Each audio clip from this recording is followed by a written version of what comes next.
Okay, so out of the many, many, many things, we have two Parshas, and especially Parshas Kedoshim has so many mitzvahs. But we're going to try to take a look at one of the most famous of them and see different Perushim, because it's a mitzvah that applies constantly. It's a mitzvah that's very challenging, and that's Ahavas Yisrael, V'ahavta l'recha kamocha. It's a strange formulation, V'ahavta l'recha kamocha, and especially it finishes, V'ahavta l'recha kamocha ani Hashem. What does that have to do with it? After you should love your friend as yourself. I am Hashem. Two things that seem. So we're going to see a few perushim. We're starting off with a few that are brought by the Divrei Yisrael Modzitz, the Modzitz Rebbe. And he plays a little bit with the punctuation, right, as Hasidic Rebbe's are apt to do. And these are the many ways to read psukim. So here's the first way he approaches it. V'ahavta l'recha kamocha ani Hashem. He says, Yesh lomar, what it means, kamocha, kamosha atom mekayim v'ahavta l'recha, kein ani Hashem mekayim v'ahavta l'recha. He says, the way you love fellow Jews is the way that I'm going to love Am Yisrael, or you, right? In other words, there's this principle, the Baal Shem Tov brings it, Nefesh HaChaim brings it also on Hashem Tzilcha, right? It says Hashem is your shadow, right? Just like your shadow, I go like this, my shadow goes like that, so too, the way we do things brings it out. Now, obviously, there's innate love of HaKadosh Baruch Hu for Am Yisrael. The pasuk says, Ahavti eschem nu Hashem. But the way that the Ava is, so to speak, transmitted, revealed, open, so that depends on the way we do this. He says, it fits to say, V'ahavta l'reacha kamocha, it can be Ani Hashem v'ahavta l'reacha, because the Tanchuma says that Am Yisrael are called Achim and Reim, right? Brothers and friends, so to speak, of HaKadosh Baruch Hu. It says, Re'acha, right? It starts with a pasuk from Mishlei, Re'acha v're'a avicha al ta'azov. Who is this? Your friend and the friend of your father, don't abandon. Re'acha, says the Medrash, HaKadosh Baruch Hu, Shekar Yisrael Achim v'reim, because it says, until Naman achai v're'ai. So he says, that's Hashem speaking about Am Yisrael, my brothers and my friends. Rea Avicha is the friend of Avram Avinu, right? It says, Zera Avram Ohavi.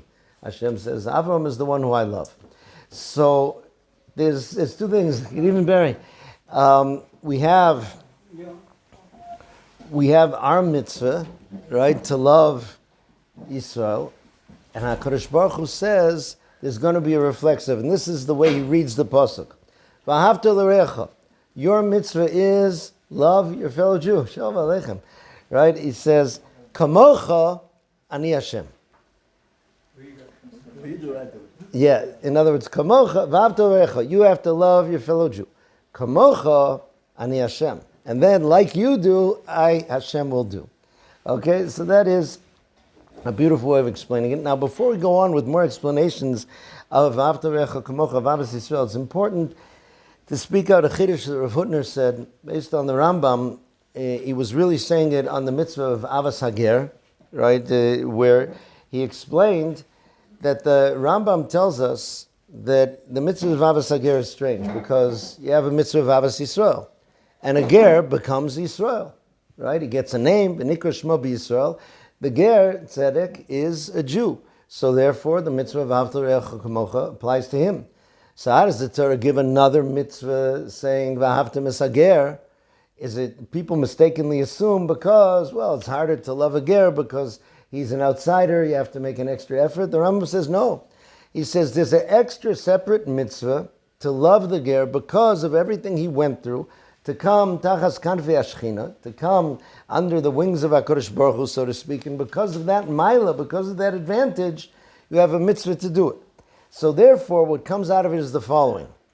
Let's say there's a fellow you meet in shul, and you start talking to him, you learn with him, and you've been hanging out for a few months, and you tell somebody, you know, that guy, I really love him, that guy Shimon. He says, yeah, he's a very special guy, he's a ger tzedek. Say, wow, for the past 3 months, I've also been doing the mitzvah of Avas Hager. No, you haven't, because you loved him as Yisrael. That's beautiful, but you didn't love him as a ger. The mitzvah of Avas Hager has to be because of the mile of the ger. Oh, exactly. You have to know what it is. That's the object of the mitzvah. So the same thing with Avas Yisrael. right? You're working in an office with somebody, and you got a really nice coworker, John, and you're working with him for a year, and he's a really fine guy and helps you out. And you really love him, and at some point at the end of the year, John mentions, my mother's Jewish. So I say, wow, past year I've been doing the mitzvah of Ahavas Yisrael with John. No, you haven't, right? Because it has to be the Ava of the Yisrael Shabo, because of the Yisrael Shabo. That's where the mitzvah of Ahavas Yisrael is. It's not just, and that's why it's more of an imperative. We tend to love people when relationships happen between us that we love them. Here, it's an imperative for every single Jew because it's not dependent on who the guy is, how he is, etc. It's the identity as a Jew. Okay, so it's something to keep in mind with all of this when we speak about Ahavas Yisrael. This is particularly with the idea, with the sense that the person is a Jew. He continues, the Modzitz Rebbe, the Divrei Yisrael, he says, this is what we say in davening, Avas Olam Ahavtonu.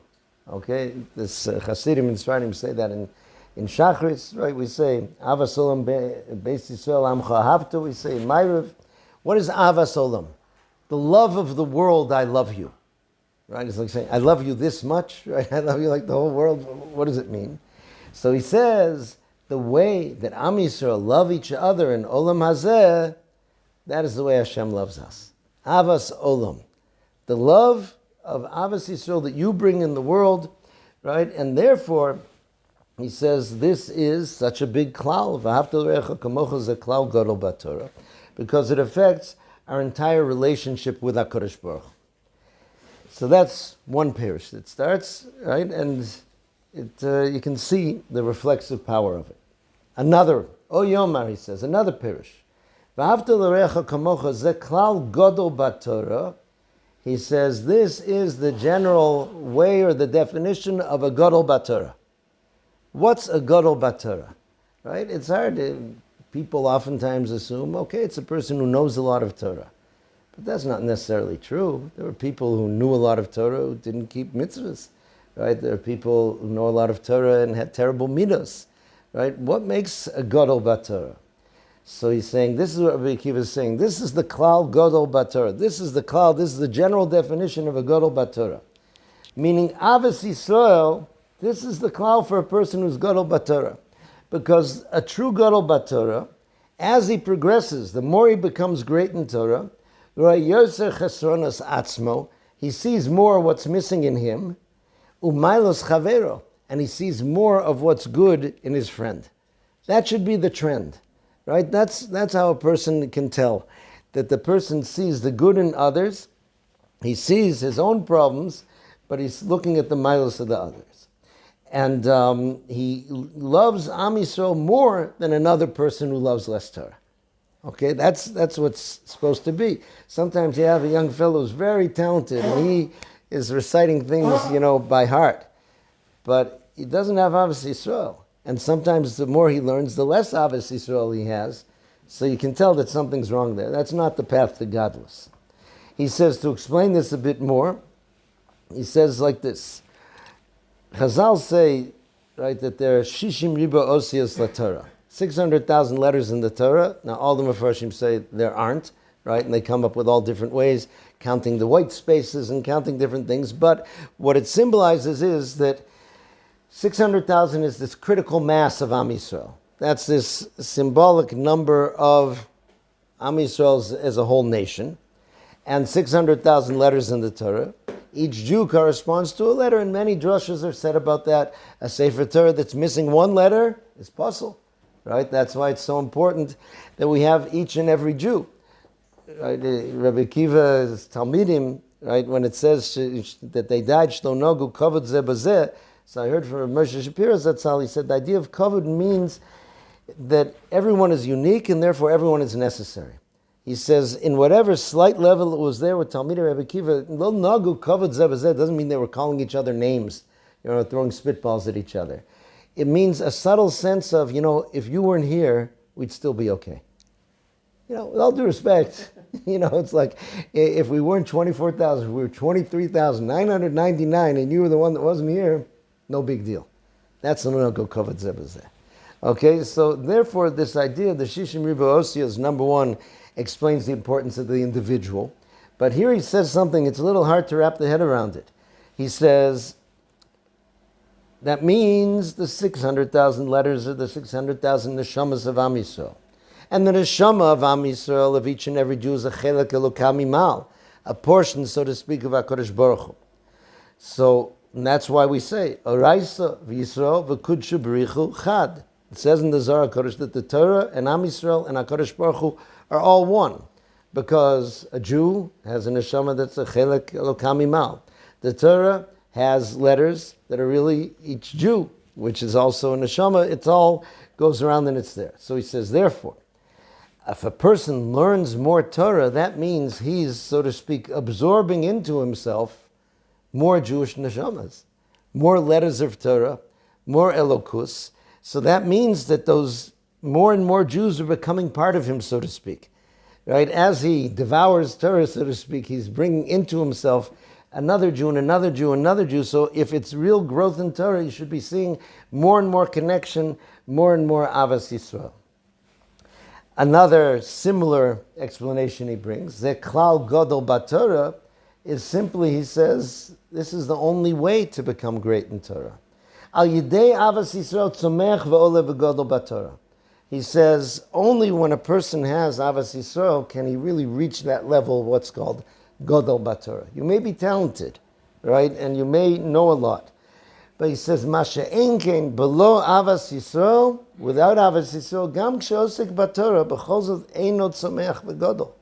You're just not going to make it. Okay, that's why it is so important, right, in every setting, in yeshiva setting and other ones, the Bein Adam L'Chavero has to be there, and there's so many challenges to it. Sometimes there's competition, and there's personality differences, and there are all these different things. But that has to be part and parcel of growth, means growing in these things. Okay, let's look now at the Ahavas Yisrael of Kosov.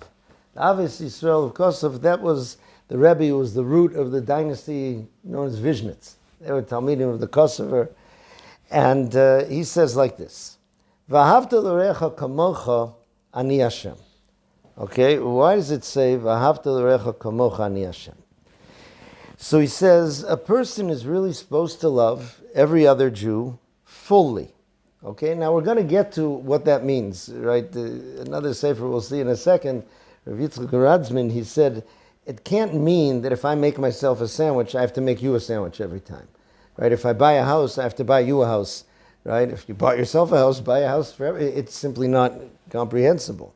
Kamocha, right? It is like you. So the fullness is the idea, we'll see, of having joy in the other person's joy, wanting that it should be good for the other person like you want it to be good for you, wanting that it shouldn't be bad for the other person like for you.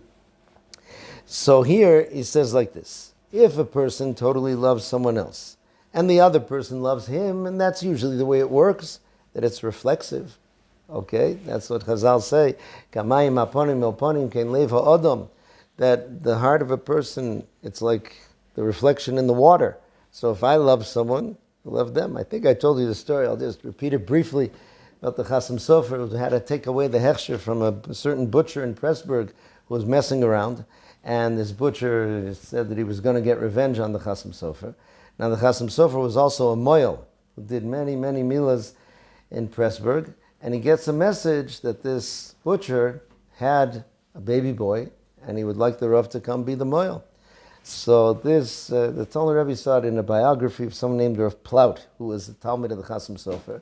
So he said the Chasam Sofer took him along, right? They went in some kind of wagon or carriage to ride out. The butcher lived outside of town a bit.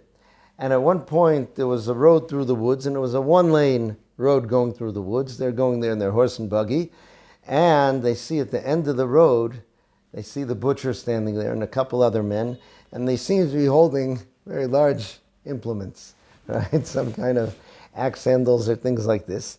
So this Rabbi Plaut said he right away grabbed the Chasam Sofer's arm. He said, Rebbe, and the Chasam Sofer was like, shh.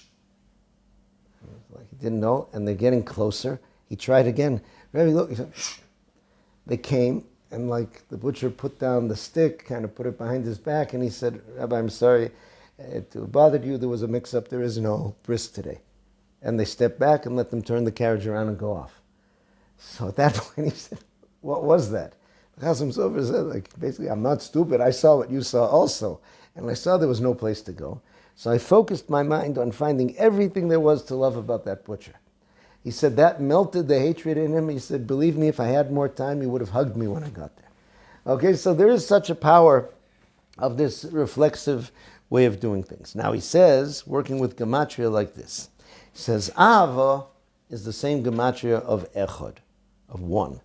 Okay, that's really the way it's supposed to be, that each Jew will love the other, and the other will love him back, and that brings echad, right? That each one can reach this idea of the total love. Now, if you have that, if it's going both ways, I love him and he loves me, 2 times ahava comes out to 26, which is the minyan of Shem Havaya, the name of Hashem. When it says in the pasuk, "V'ahavta l'recha kamocha," Ani Hashem. He says, when you have V'ahavta l'recha kamocha, when you have ahava, which is 13, and he has ahava, which is 13, Ani Hashem, then you're connected to the 26, right? Then the Shekhinah is among you. That's what we have. Okay, so he says... Well, what difference is that between, if you love yourself, that's 13. If you love him, that's 13. That's 26 together as well. That's also true. If you see, the loving yourself seems to be less of an action and more of an assumption, right? Yeah, I know, it's not, people don't. Because it's, the assumption is you love yourself. For all time. Yeah. And people have to learn some self-love, what you call, right? In many ways, it's true. Self-respect. And that ends up crushing your Ahavas Yisrael, because a lot of times when you're so down on yourself, the only solace you can get is by putting down other people more. Mm-hmm. It's correct. So maybe that is another way of reaching it. So he adds in like this. He says it's a klal gadol, it's a general rule of ahava in everything you do. He says that you should try to hope that the other person, if you're successful, that he'll also be successful. Okay, this is a branch also of what's called ayin tova. Ayin tova, the good eye, means that I got a 60 on my exam and my friend got a 95, and I'm so delighted he got a 95. It's like, that's wonderful. I'm so happy for you. So he says, this is tricky already in Gashmias. There's a story, again, I may have told it, it was such a powerful illustration of this. Rav Gudel Eisner, who was a very special Ger Chassid, who was in the concentration camps for, I think it was nearly 4 years. So at one point, towards the end of the war, different armies were getting close, the Russians were getting close, the Allies were getting close, and he said he could tell that there was something going on. The guards in the camp, etc., were getting nervous, and he saw that the guards took a group of Jews and were marching them out someplace to get transported. And he knew some of the Jews there, and so he kind of followed along after them. And he said there was actually a Nazi soldier who told him, he said, not you, we're just taking them. But he found a way to go around and rejoin that group, and they went off, and they got transported to another concentration camp. And then while they were there, they heard that the place where he was before got liberated by the Russians a couple days later. And when he heard that, he started laughing. They said, why are you laughing? He says, because my friend, whatever, Shlomi Goldstein, said, I bet he's having a piece of bread so big, you could cut it with a knife. And he was delighted.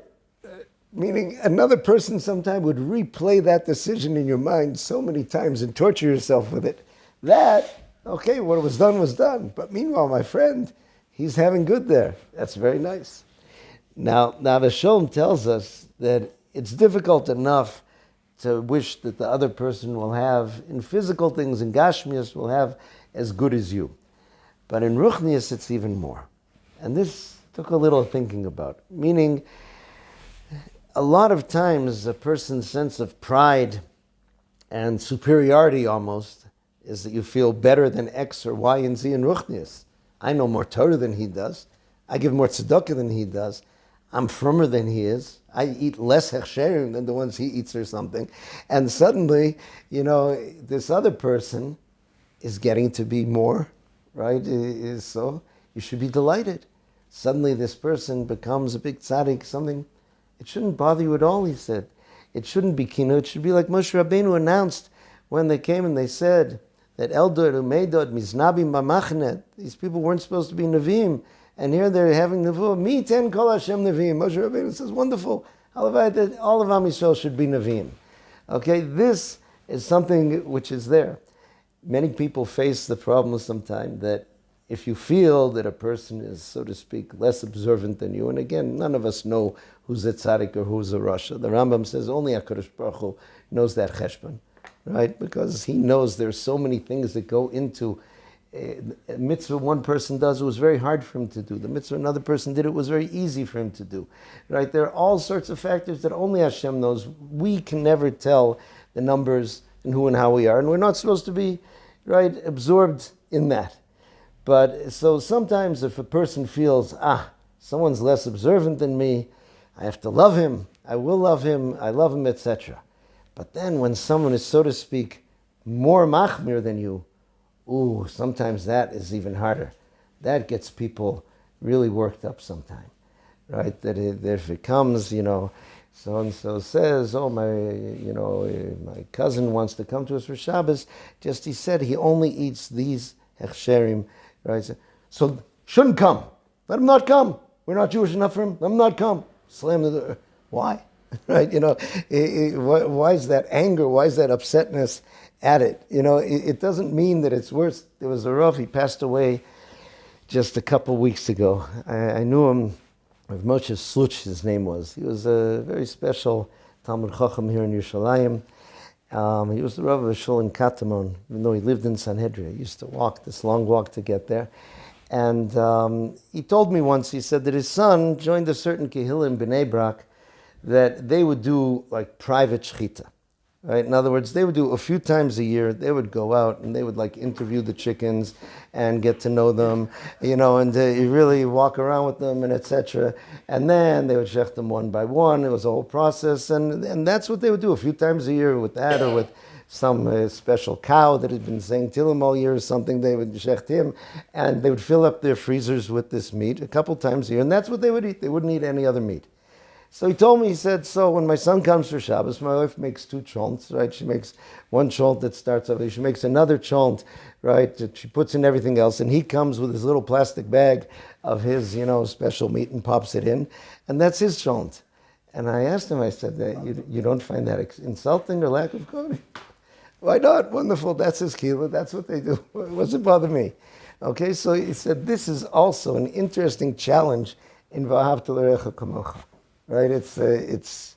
I had a Talmud who he came from a religious family, and after his trip to India, after the army, he kind of left a lot of things. And he said, my family was so embracing, so wonderful.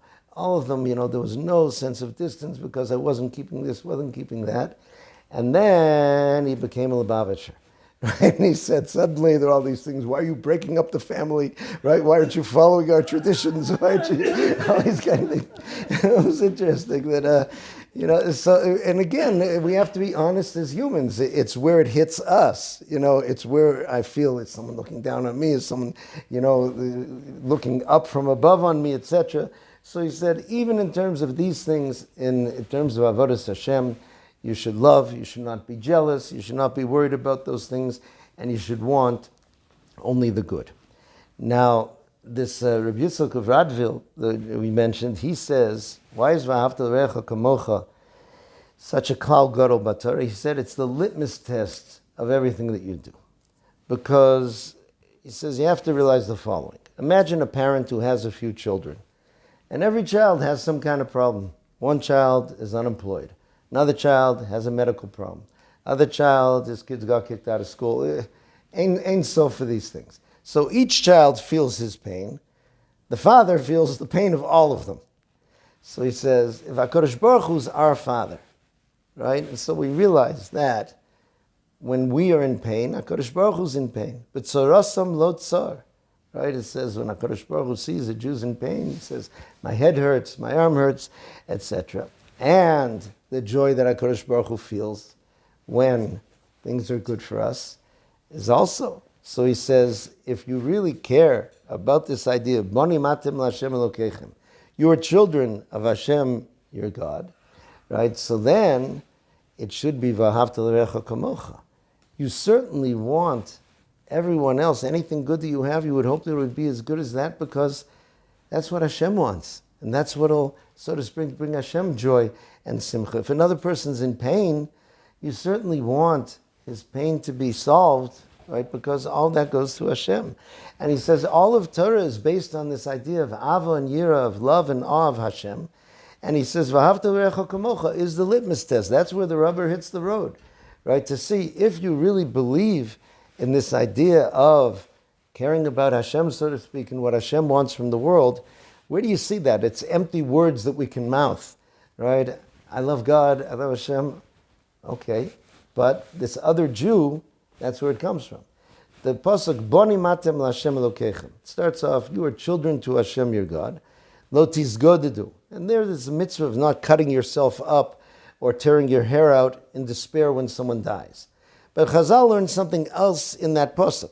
Bani matem l'Hashem Elokechem, your children of Hashem, lo tisgodedu, lo teyasu agudos.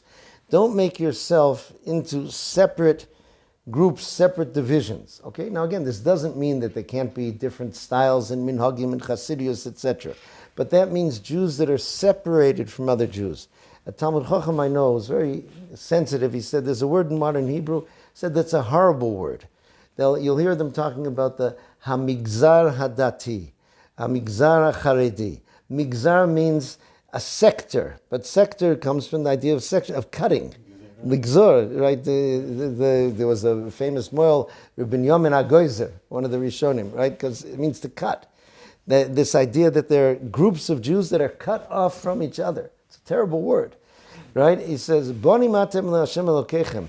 If you want to say, Hashem's my father, right? So that means this Jew's your brother. You can't have one without the other. The same connection that connects you to Hashem is the same thing that connects you to another Jew. If you want to say, Avinu Malkeinu, you're my father, therefore I have this special thing, he says, but why aren't you treating those like brothers? It's the same principle that goes there. So that's why it's such a klal gadol b'Torah. It shows that you really believe in the reality of what that connection is, of the connection of us to HaKadosh Baruch Hu, that's expressed also in the connection of Jew to Jew. Okay, may we be zocheh to be able to fulfill it more and more every day.